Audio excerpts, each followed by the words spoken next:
AP deputy CM Pawan Kalyan ఎమ్మెల్యేగా ప్రాతినిధ్యం వహిస్తున్న పిఠాపురంలో నిరసన జ్వాలలు రోజు రోజుకు పెరిగిపోతున్నాయి.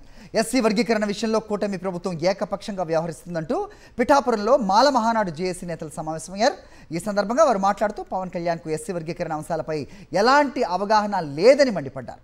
గతంలో ఎస్సీ వర్గీకరణ అంశాల్లో నీచ రాజకీయాలు చేసి ఓటమి పాలైనా చంద్రబాబుకి ఇంకా బుద్ధి రాలేదని విమర్శించారు. వర్గీకరణపై నిర్ణయం మార్చుకోకపోతే రానున్న రోజుల్లో మాలలంతా కూటమి ప్రభుత్వానికి సరైన బుద్ధి చెబుతారని హెచ్చరించారు.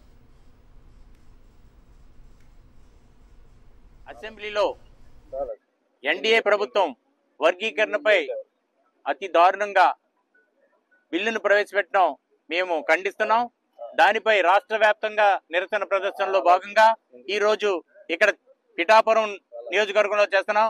మరి ముఖ్యంగా వర్గీకరణపై గాని రాజ్యాంగంపై గాని ఏ అవగాహన లేని పవన్ కళ్యాణ్ అనే వ్యక్తి ఇక్కడ మాతో నెగ్గబడి ఈ అసెంబ్లీ నియోజకవర్గంలో రమారమి 50,000 మంది మాల ఓట్లు ఉన్నారు. ఆ ఓట్లతో నెక్కి ఈ రోజు వర్గీకరణపై ఎటువంటి అవగాహన లేకుండా మాలలపై విషం కక్కాలనే భావంతో పవన్ కళ్యాణ్ గారు కూడా చంద్రబాబు గారికి వంత పాడుతున్నాడు.